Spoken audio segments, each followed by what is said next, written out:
We usually go in together. Hey, what's going on, everyone? I'm back with a new video. I know it's been quite a while, so I do apologize to the 13 of you who enjoy my video. Or, excuse me, let me rephrase, the 13 that watch.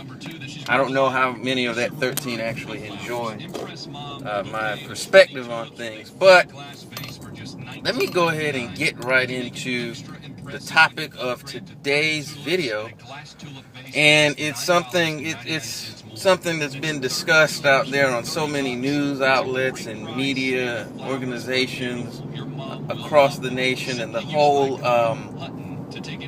Donald Sterling thing. And to give a quick update or synopsis for those of you who have just climbed out from the rocks you've been living under, Donald Sterling, longtime owner of the Los Angeles Clippers, and in a tape-recorded conversation, why did I say tape-recorded? In a recorded conversation with his Blaxican girlfriend, who, by the way, he's 80. So let me set this up. Let me go ahead. He's 80. She's 31. Okay? So you can take from that what you want, because so many long-lasting relationships take place between 80-year-olds and 31-year-olds, but whatever.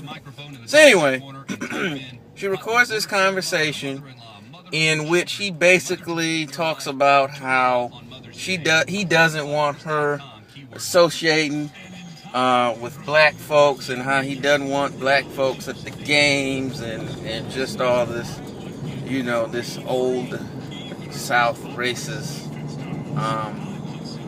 rhetoric.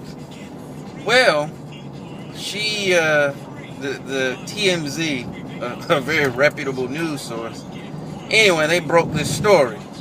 So, it broke, the NBA did an investigation, and, what's today? I think it was Tuesday.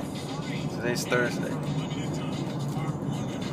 Freshly minted NBA Commissioner Adam Silver dropped the hammer, and he banned Donald Sterling basically for the NBA for life. He can't have anything to do with the team, personnel decisions, can't attend games, the whole nine. And they're going to move to force him to sell the team, which I was listening to has been valued somewhere around $500 million, that's with a B, dollars. Mind you, he paid $12.5 million for the ball club in 1981. Yeah, 81. So even if they force him to sell the team, he's going to make a boatload of money, which I'm sure he's not too terribly upset about.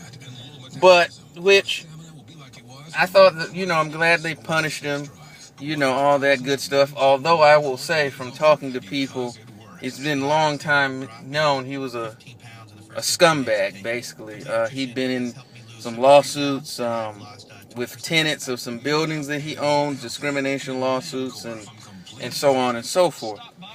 But so I had no problem with the punishment.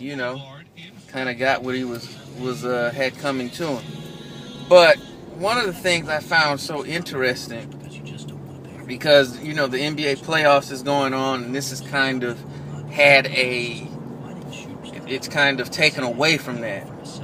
From actually what's been a spectacular first round with the close ball games and the overtimes and all that jazz. But anyway, they would replay these tweets from a lot of, I guess, well-known black people primarily, and they were going on about, how Adam Silver is the best thing since sliced bread, basically. I kept hearing, great job, bold leadership, great leadership, just as if this dude solved the Martin Luther King conspiracy or something. Like, okay, let's slow down. He's a commissioner of a league. Somebody talked real greasy about black folks, and he punished him. It's not like, he went out and, I don't know, did something just really great. I mean, none of these people were talking about how great the people who got Brian Banks released when he was wrongfully accused of rape. I didn't see any of those people tweeting how fabulous that legal team was, which kind of brings me to the point, a couple of points that I found ironic about this whole situation, in that how someone outside of the community had to make a statement for the community, and people within our community just fall over backwards to give this guy praise when he was just doing his job. There's been so many people who don't get the publicity, who've been out there really putting in work for us, our folks, and nobody, they're not getting tweeted about how great they are. I mean, some of us are, but we're not known worldwide. And I just found that so ironic and interesting how it was just this over the top love when the man just simply made a ruling. It was the correct ruling, and that was it. I mean, he didn't eradicate racism. He didn't, get reparations passed or anything like that. He made a ruling about a sports league. That's it.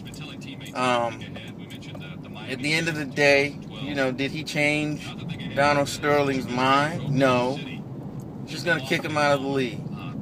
So, while it was a great thing, I just think some of those people need to pump their brakes. And, I don't think he is the savior of the black community. And so, I just found that interesting when I read all of these things. But I would actually really love to know what you all think about the whole Sterling thing, the ruling, and the reaction of some of those in our community. But, let me know in the comments section below. As always say, disagreements are welcome, but disrespect will not be tolerated. We're going to handle things with in a respectful manner, using logic and the intellectual fortitude to have a civil discussion. So, this is the Truthful Rise signing out, wishing everyone peace, power, and positivity.